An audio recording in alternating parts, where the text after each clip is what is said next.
బెంగాల్ రాజకీయాల్లో ఇప్పుడు ఒక్కటే పేరు మారుమోగిపోతోంది. యూపీలో నేరగాళ్ల గుండెల్లో నిద్రపోయే ఆ సింగం ఇప్పుడు బెంగాల్ గడ్డపై అడుగుపెట్టింది. 100కు పైగా ఎన్కౌంటర్లు, నేరస్తుల పాలిట యముడు ఆయనే ఐపీఎస్ అజయ్ పాల్ శర్మ. అసలు ఈయన్ని బెంగాల్కి ఎందుకు పంపించారు? అక్కడ ఆయన చేసిన హెచ్చరికలకు టీఎంసీ నేతలు ఎందుకు వణికిపోతున్నారు? ఈ 5 ఏళ్ల బదిలీనా లేక కేవలం ఎన్నికల డ్యూటీనా? ఈ వీడియోలో పూర్తి వివరాలు చూద్దాం.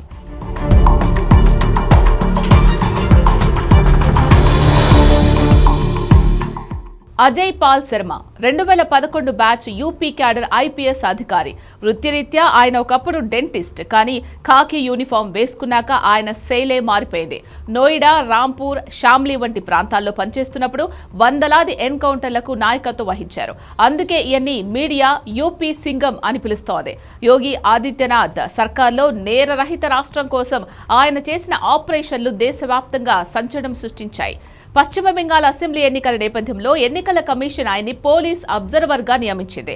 బెంగాల్లోని సౌత్ 24 పరగణాలు, ముఖ్యంగా అభిషేక్ బెనర్జీకి పట్టున్న ప్రాంతాల్లో శాంతి భద్రతలను పర్యవేక్షించే బాధ్యత ఆయనకు అప్పగించారు.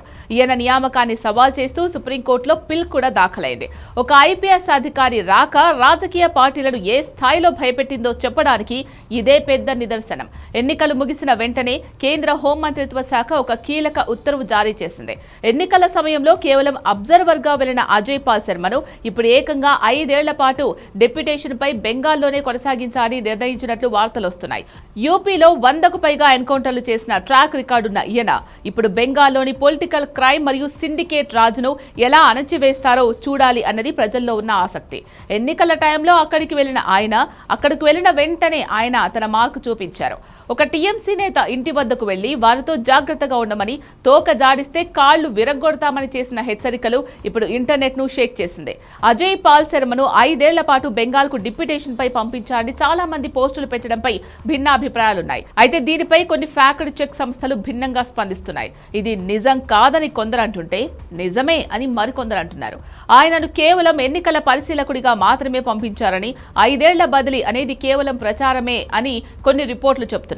కానీ కేంద్ర హోంమంత్రిత్వ శాఖ నుంచి 5 ఏళ్ల డిప్యుటేషన్ ఉత్తర్వులు వచ్చాయంటూ మరికొన్ని వర్గాలు గట్టిగా వాదిస్తున్నాయి. ఈయన నియామకంపై బెంగాల్లో రాజకీయం ముదిరింది. మమతా బెనర్జీ నేతృత్వంలోని టీఎంసీ, యూపీ మాజీ సీఎం అఖిలేష్ యాదవ్ అజయ్ పాల్ శర్మ నియామకాన్ని తీవ్రంగా వ్యతిరేకించారు. బీజేపీ ఏజెంట్లను అబ్జర్వర్లుగా పంపి ఓటర్లను భయపెడుతున్నారని ఆరోపించారు. ఎన్నికల ప్రచారంలో అభిషేక్ బెనర్జీ వంటి నేతలు ఎన్నికలు అయిపోయాక ఈ అధికారులు ఉండరు, ఆ తర్వాత మా ప్రతాపం చూపిస్తాం అని హెచ్చరించారు. కానీ కేంద్రం మాత్రం ఆయన్ని అక్కడే పాగా వేయించడం ద్వారా సింగం ఇంకా అక్కడే ఉన్నారని బలమైన సందేశం పంపింది.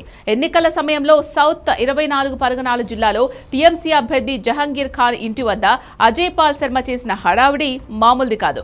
10 మంది పోలీసులకు బదులు 14 మంది ఉండడాన్ని గుర్తించి అధికారులకు నోటీసులు ఇవ్వడం ద్వారా వ్యవస్థలోని లోపాలను ఎండగట్టారు.